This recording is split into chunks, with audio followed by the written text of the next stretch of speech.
For over 1,000 years, Western civilization has been stuck in a dark age of sexual repression and misinformation. We get an oversexed overload from the media, but nothing in the way of honest, helpful, practical information on sex and how to do it right. That sucks, and I'm fucking sick of it. My name's JV Altheras, and I've spent a couple decades learning everything I can about how to have amazing sex and more of it. Not in a classroom like a lot of people who talk about sex. I learned it all in the gutter, right where Mom told me I'd end up. It's my mission to bring an end to the sexual dark age with brutally honest talk and education on all aspects of sex and sexuality, in an atmosphere that will keep you entertained without treating you like an idiot. Shara and I are not doctors. Certifiable, perhaps, but not certified in any way. And that means we don't have to talk about vaginas and penises to maintain academic credibility. You got a problem with a vagina? Call a gynecologist. You want to learn more about pussies and cocks and how to make them happy? You've come to the right place. Greetings and welcome to episode 68 of Ending the Sexual Dark Age. Today, Shara and I welcome our friend Cooper Beckett, who is promoting the release of his first book, My Life on the Swingset. How you doing, Cooper? I'm doing great. How are you guys doing? Good. So exciting for you. I'm really excited. This is a big week for me. Scary, big week. Yeah. Scary. I think it's fun. I think it's going to be great. Absolutely, and the response to the book from the people I've shared it with has been overwhelmingly positive, and I hope the general public likes it as much as the insular sex educator community. I think it's going to be. Yeah, and in the interest of full disclosure, I did edit the book. You did? Mm-hmm. Yes. Good. Yes. Putting that out right up front is good. Yeah, I think it's important. I mean, it's not like I don't have an actual financial stake in it, but still, it is in a small part my work. So. Mm-hmm. And I may have cheated and just read a little bit here and there. I really wanted to wait and read the whole thing when it came out, but I may have That's seen. not cheating. You would have been welcome to read it. Yeah, if you would have asked. You just left certain parts up there, and I was like, oh, well, this is good. Oh, this is.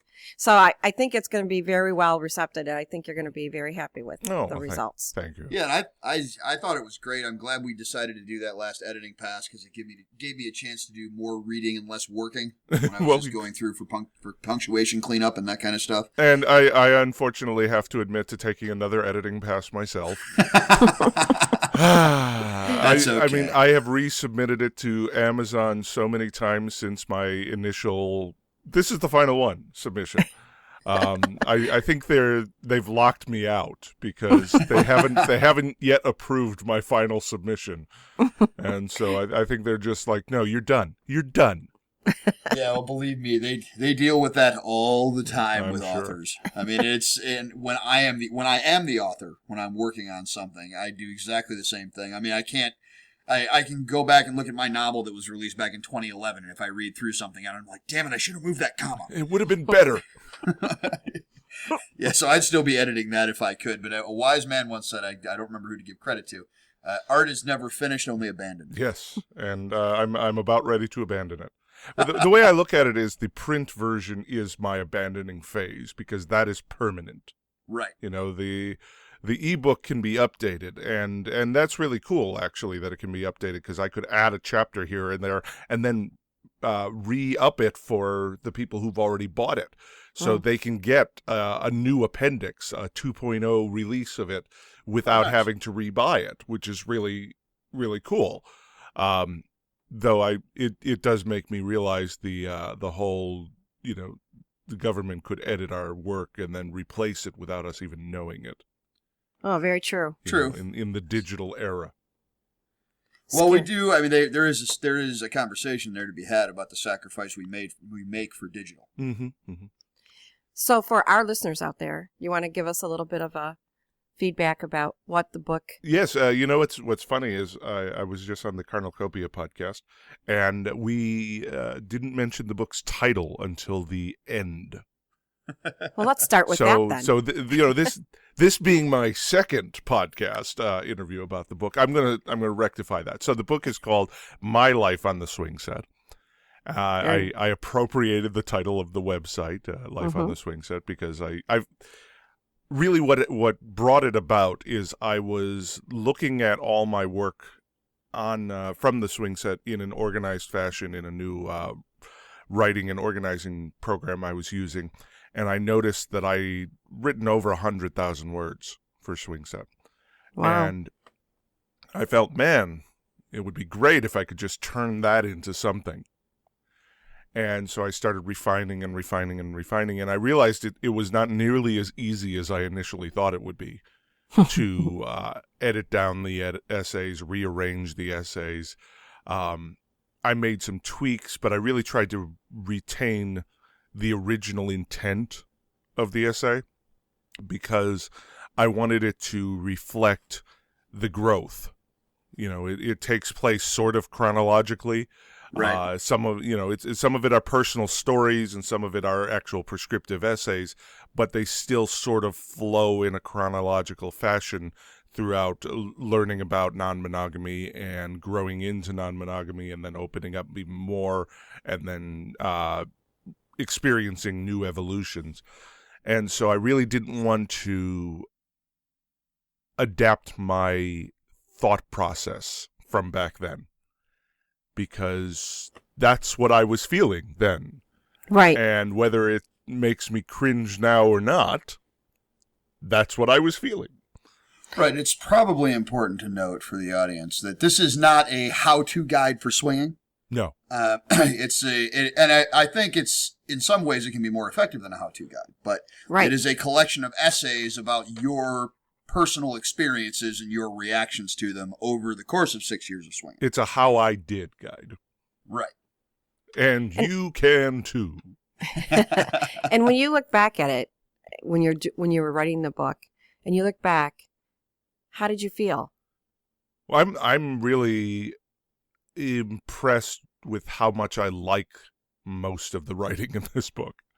Again, it comes down to that I was in a different place when I wrote a lot of it, but I'm very happy with the overall thrust of my life on the swing set, the actual life on the swing set, and the book. It's interesting because I had so many big upheaval moments in it. I got divorced in the middle of my time on Swingset, and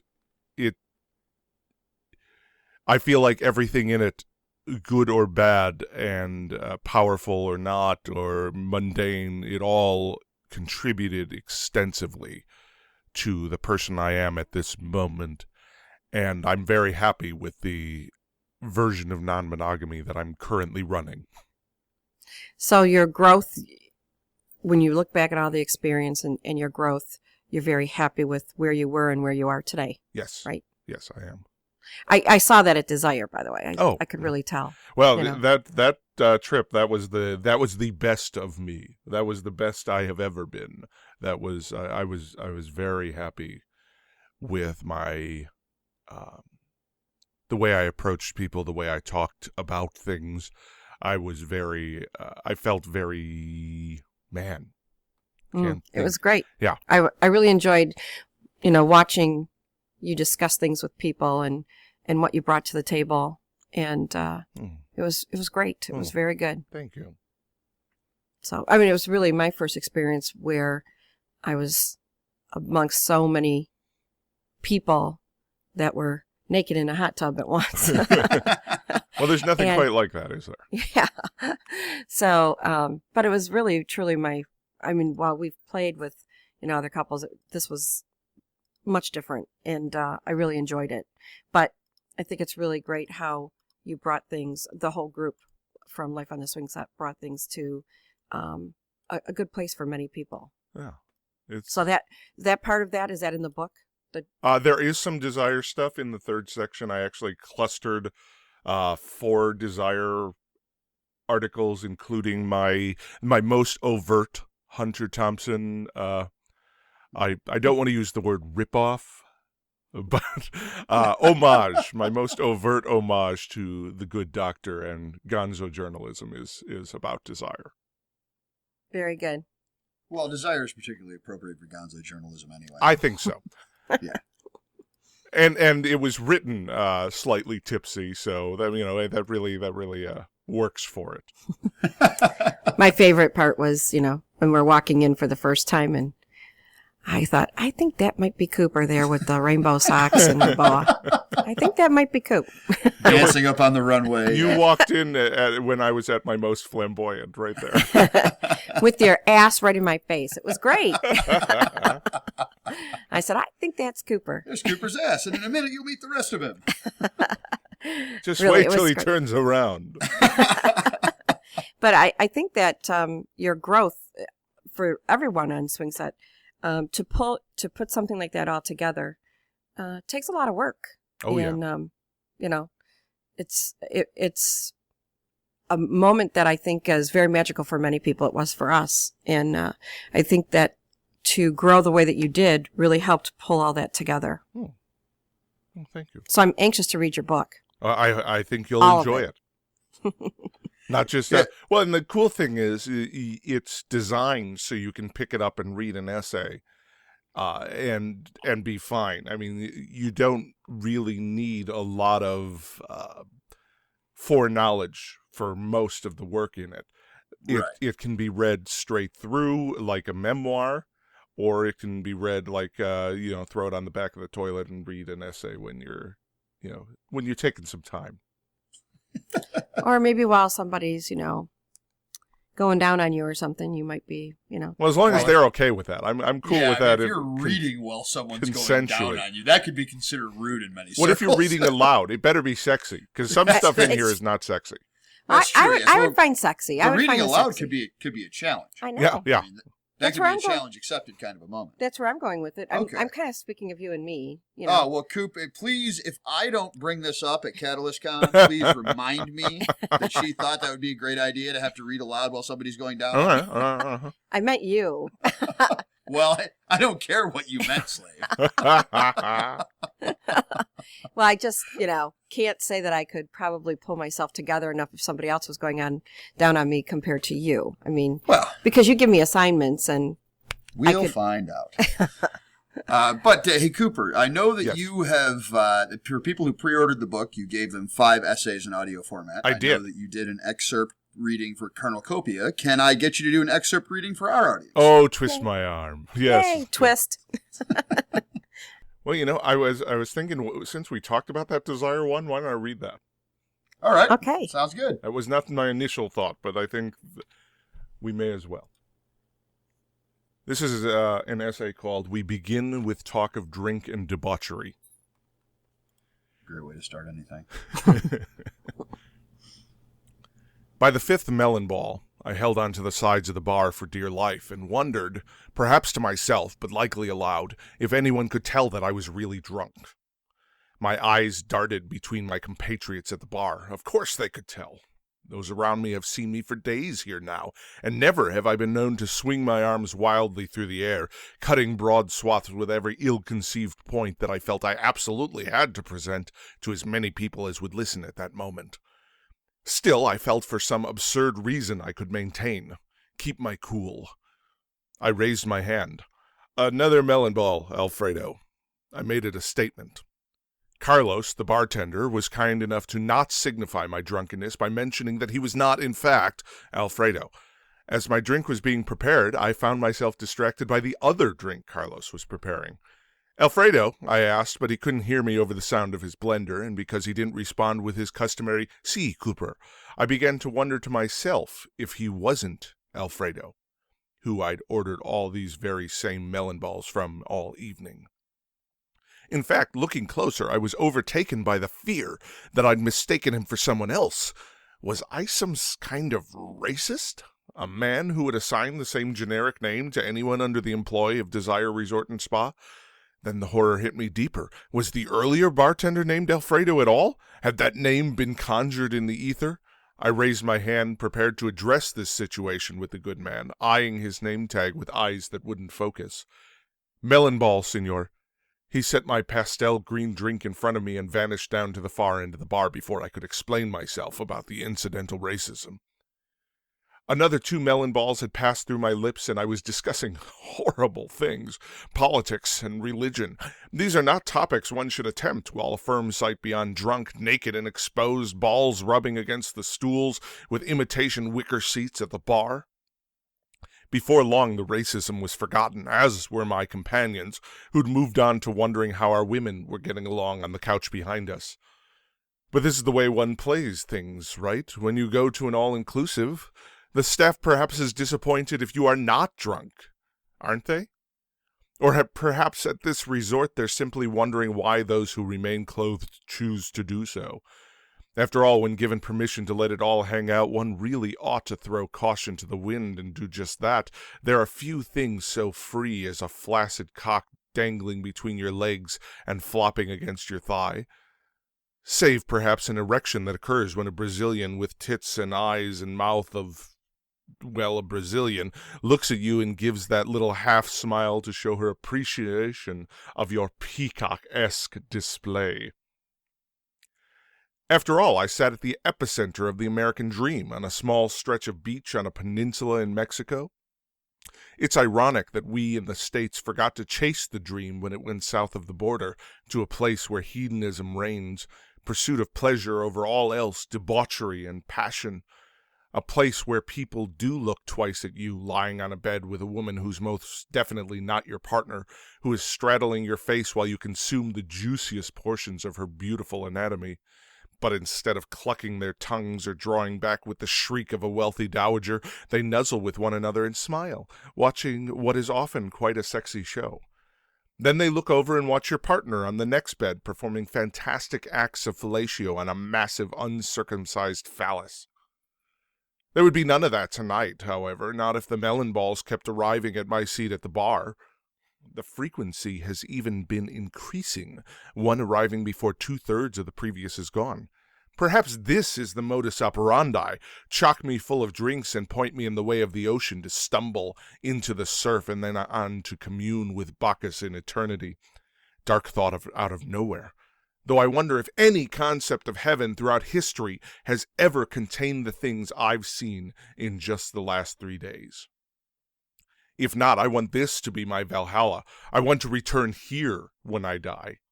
I found my eyes blurred with tears as I tried to explain myself to a nude blonde next to me. The raving about the American dream and some concept of heaven must have moved her, because she leaned in and left a kiss on the corner of my lips, then leaned back and raised her eyebrows at me. She wrapped her crimson lips around her straw, and I became vaguely aware that some might call these gestures signals. My descent has been all-encompassing, however, and I smiled, raised my glass to her, and said something about the beauty of the ages. "You're with the redhead, right?" She gestured with her drink to my partner and the collection of girls on the couch who'd moved beyond talking and onto the dance of tongues that has caused more than one guest to slow their gait as they made their way to dinner across the open-air lounge. Such a lovely pre-meal sight, 3 women enjoying the sapphic pleasures of one another's mouths.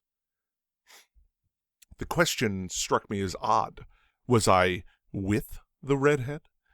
But before I could philosophize about the absurdity of being with someone, and mention that just now I was with the very woman who asked the question, something deep in my subconscious took over, bypassing my mouth, and threw my head forward with a nod. "We've been watching you two." She again punctuated with a suck on the straw, another kiss on the corner of my lips. Her fingers find my hair, and this mystery woman stands from the bar and disappears into the evening. I mourned not getting her number for a moment, then realized the absurdity of that urge. My phone has been in solitary confinement in the room safe since the moment we set foot inside, and there it would stay. But desire is a village, a collective of like-minded sinners, and she'll find the hot tub soon enough. In a resort that only houses 200 people, we'll all see each other again, and those special few again and again. But what did that mean, that she'd been watching us? I began to reflect on the 2 kisses, the straw-sucking, the hair tussle, and surely there were signs there, signs that anyone who hadn't sucked down, good God, 12 melon balls could have picked up on. All I could think of were the police and Sting being his best stalker self. I stood before I realized that my brain wanted to stand, and perhaps it was due to this disconnect that I began to sway. "How are you doing, Coop?" asked Violet, who'd been watching me when her extremely talented tongue wasn't in my partner's mouth. "I don't wish to alarm anyone," I proclaimed in such dramatic a fashion as surely frightened the other lovely hedonists at the bar, perhaps wondering if the man in a baseball cap and Chuck Taylor low-top all-stars was going to announce he had a bomb. "But I may, in fact, be drunk." "Doesn't seem to be affecting you too negatively," Violet lobbed back, indicating my lap, in which I found a rather impressive erection, pointing out like the gnomon on a sundial. I felt if I were to lie down, we might find it to be playtime o'clock. I shared my joke that would have been funnier if Alan Alda had said it, and she agreed. Thank Bacchus for the pharmacological assistance, with the finest bootleg erection drugs coursing through my veins, coming from miscellaneous red pills that almost surely are taking years off my life. But that's the time at the end, when I'm senile and can't get an erection anyway. I'll take the time just now. The time that included going back to my room with 5 other sexy people, throwing a Liberator throw blanket down on the bed, providing at least one of the girls with a silicone cock and harness, and becoming a sea of bodies, just flesh writhing together, rising and falling like the tides, and experiencing joys that many of even the most powerful people in the world never get around to. Pure and unadulterated hedonism, beauteous sex triumphing over the forces of old, who would cast us out of the garden in a heartbeat, proclaiming our actions to be an affront to their God. Then, in the dark, when perhaps that God can no longer see them, crying and masturbating and coming into the darkness, visions of debauchery in their heads that they can only imagine or catch on the internet late at night after their frigid and pious spouses have returned to experience their own sobbing, mediocre climaxes. For us in that room, and those on the sacred acres around us, our acts were our own prayers, our worship at the temples of each other, each moan an amen, and each climax a hallelujah. And in our afterglow we all drifted to the same thoughts of some sort of bargain with an underworld character, Hades perhaps, that would allow us to never leave this corner of the world, this place and time of utter perfection, this bliss.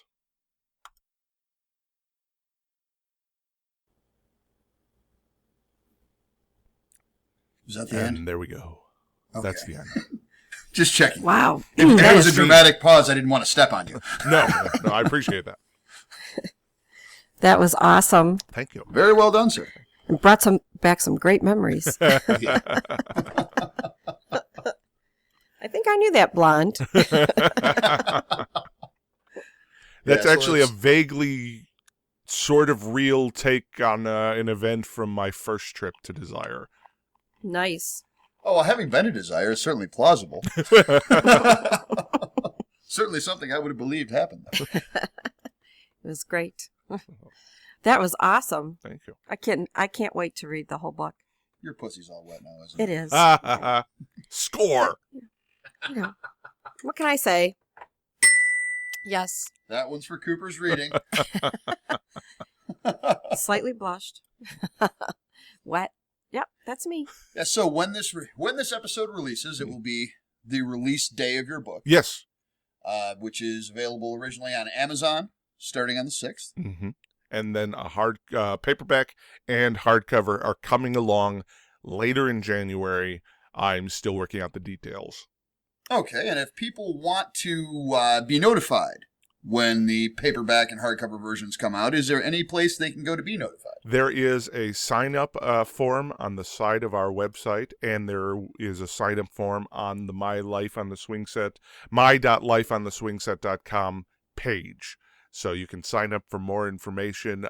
There's also an audiobook version in the works, and that'll be Nice. sometime in Q1. Okay. I'm working on that. That's a big undertaking. Oh, yes, I know. Is that gonna come with a warning label on it for those that are driving and listening to such beautiful may words? cause a wetness and erection. Warning may cause spontaneous orgasm. Yeah. pull over before you start masturbating? Indeed.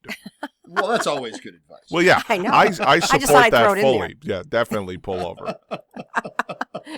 There was, I don't know if you heard about this, Coop. Somewhere in the U.S., I want to say it was New England, there was a public safety ad campaign that was "Don't Jerk and Drive." I heard that, yes, and I don't know where it was, and I didn't get any more information. I think that was one of those things where I just saw the headline and was like, "What?" Well, no, it was actually innocently intended. They were talking about, like jerking for course corrections if you start to drift when the weather's bad.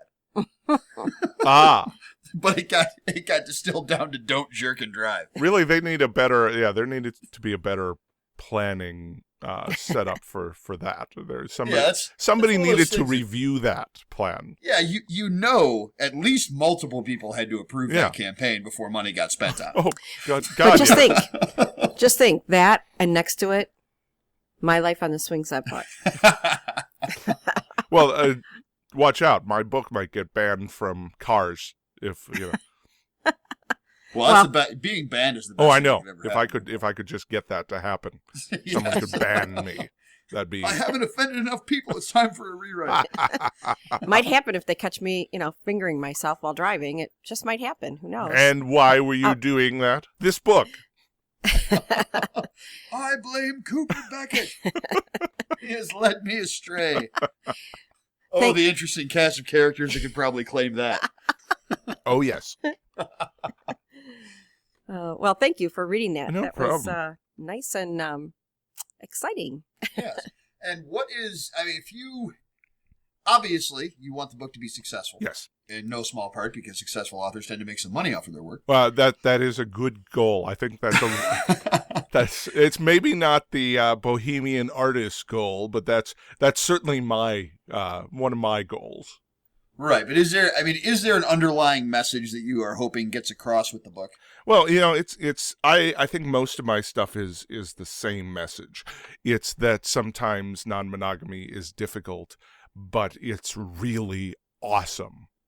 And we can't forget about the amazing situations that we can have that we can't have in any other lifestyle. Non-monogamy adds so much that you simply cannot do as a monogamous person. Mm-hmm. And I would absolutely agree with that. Yeah. And I try to remind people of the positive. So many people spend their time dissecting the negative simply because it's usually more front and center. When something bad happens, it's big and right there, and when something good happens, a lot of people don't talk about it. I agree. And so I think it's really important, especially as educators, to remind people that the reason we're doing this is to have fun. Mm-hmm. Why swing? Because you want to fuck other people. Why fuck other people? Because you enjoy fucking other people, because it's fun. That's why. That's why we do it. I think a lot of people get lost in, but that means I don't love my significant other. It doesn't mean that. And it doesn't mean that you have to do it all the time. It's like, for instance, a lot of people go to Desire and they have fun there, but then they go back home and they might not do as much swinging or only off the continent. Right. So, but look at how many people just let themselves be free. Taking Desire is a great example. Just everybody was having a good time there. I'm not saying there wasn't any jealousy, but I didn't see it. Mm-hmm. It did not appear to be present at all in the couples that I saw there. They were all enjoying each other's company, and the fun with that is amazing. Yeah. We have to learn to let it go and just enjoy. Mm-hmm. Yeah. And I have to say, Ophelia was great with that. She is amazing. I loved watching the two of you. It was very enjoyable. Just sitting back and watching. She's so carefree and amazing. I really lucked out there. You did. You did. As she did too. Don't get me wrong. Oh, well, thank you. One of my favorite spectator moments. Yes. Or voyeur moments. It was sort of sex, but during your wedding to Ophelia in the hot tub. Yes. I don't even know who they were, but there was a couple fucking in the corner of the hot tub, and she was like, "Is it okay if we keep fucking?" We were on board with that, yeah. Of course you were. In fact, everybody celebrate. And should there be any more appropriate scenery for a wedding in the hot tub? Not in the least. No, that was perfect. That was the perfect experience. It was like so funny. But yeah, and I've kind of experienced a little bit of a paradigm shift for myself. I mean, I've always considered myself non-monogamous, largely to whatever extent my primary playmate or my partner is comfortable with. Psychologically, I'm kind of a libertine. So, and Shara will attest to this, I'm pretty much down for whatever. It's unlikely that you walk into a room and say, "What are we doing?" Yeah, exactly. It's unlikely that any playmate of mine, especially a long-term playmate, is going to come up to me with like, "Hey, I'd like to go do this," and have me say, "Oh no." That's just not going to work at all. So I kind of float, and I let the person I'm with kind of set the tone, and that works out well because there should be some kind of a throttle, and I am not the guy who's going to apply that if left entirely to my own devices. Yes. But although I've always been non-monogamous, I never really felt comfortable with the swinger label. And I think a part of that is due to the fact that I had not associated myself with such a broad and vibrant group of people who identify as swingers. Right. When you think about it, in your earlier years, you were a single guy and having fun with whatever, sceneries happened. And besides me, there was only one relationship that you were in for a couple of years. And you've put up with me for, 13 years now. But that is a good point. I mean, I was not often in relationships. Right. So it's easy to be non-monogamous when you're not in a primary relationship. Right. But I think that this experience for us, because while we've played with other couples, we've not been in a situation such as desire. And I wasn't sure how I was going to be. And you were like, whatever you want, we don't have to do anything, don't worry about it. You were very gracious with me. And, but I found myself wanting to do as much as you wanted to do. It was, who knew? I did. But, sometimes you have to approach these things in the proper way. Yes. Well, you did it very well. So it was great. But I can't wait to read your book because you've been doing this for some time now. And us being newbies, it'll be enjoyable to read it and see, what experiences we can learn from you. Well, I hope it helps. I think, I certainly enjoyed, I was at Desire, but I really enjoyed what you wrote there, so I can't wait to read more. Yeah, well, and it's a weird thing to feel like a newbie in anything. Oh yeah. Oh yeah. And so we had discussions about this when we were down there. I think you were party to at least one or two of them. About it was largely us and Duncan and his wife, who is awesome. Talking about the fact that you come to something like that. And you're a freak of nature, right? You got a toy bag that would put the Marquis de Sade to shame, but you keep most of it hidden until somebody else brings up kink. Yeah. And boy, then they really didn't mind. And Ophelia was more than happy to help. Oh, yes. Here, let me show you. She was great. She really was. So, so it was a really positive experience, and we just listened to the Kinky Geeks episode 8. Nice. And they talked extensively about, they pretty much their entire episode was about desire, but they talked extensively about the flogging demo and the play party, which is all great stuff. I mean, everything just seemed to fall together so well. Question for you, I made Cooper. it look effortless. I think that the rainbow socks and the boa helped. Well, just saying. Question for you. Yes. Now, after people start reading your book, and if they have, questions for you, do they go to Life on the Swingset's website? They can email me. Email you? Yeah, email. I actually put my email in the book, probably ill-advisedly, but I'm just going to go with it. MyLots, MYLOTSS at lifeontheswingset.com. You can email me with thoughts on the book. You can email with you questions about things, clarification requests. I can't promise to get back to you immediately, but I will do my best. I think you might have to have a secretary like, I don't know, Ophelia, to help you out there. So anyway, it was role play opportunity. Very nice. Very nice.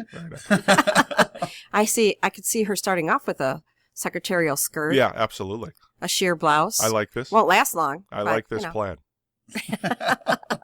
Yeah, don't worry. Shara's been working on this for a while. It seems like it's fairly well developed. No, I'm kind of a fast thinker.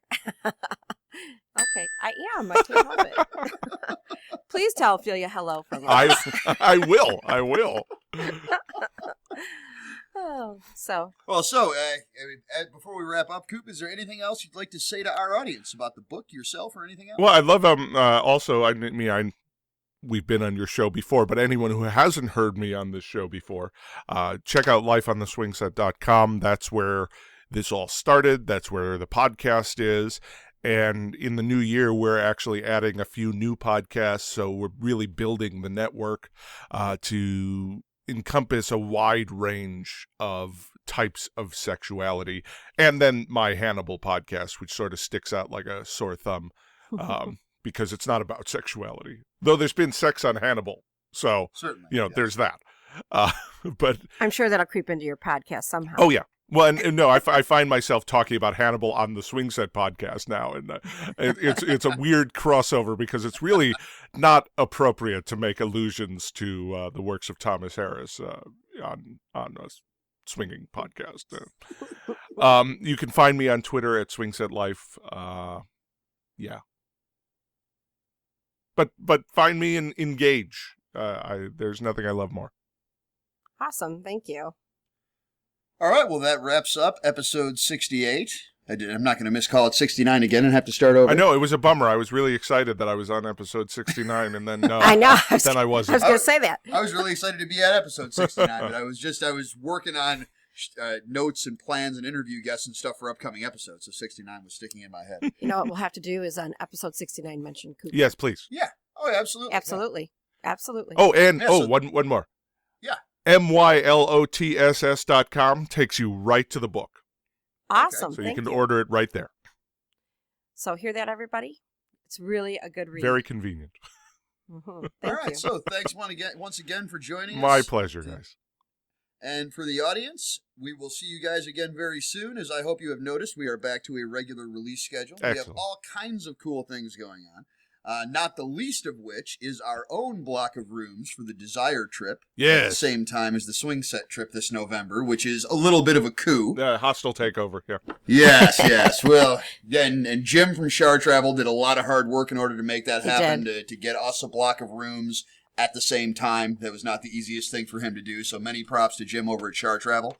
If you'd like to learn more about our trip, please stop by sexualdarkage.com, and there is a link to Desire Trip 2015 in the main links bar up in the header, and it will give you all the information, including some pricing. It only takes one night's worth of the room cost in order to book your trip, and then the rest of it is paid over the summer, so don't feel like you'd have to be able to write a big check or take a big credit card transaction and pay for it all right now, because you do have some options. And if you only take one trip in 2015, I fucking swear to you, make it this one. That's the one.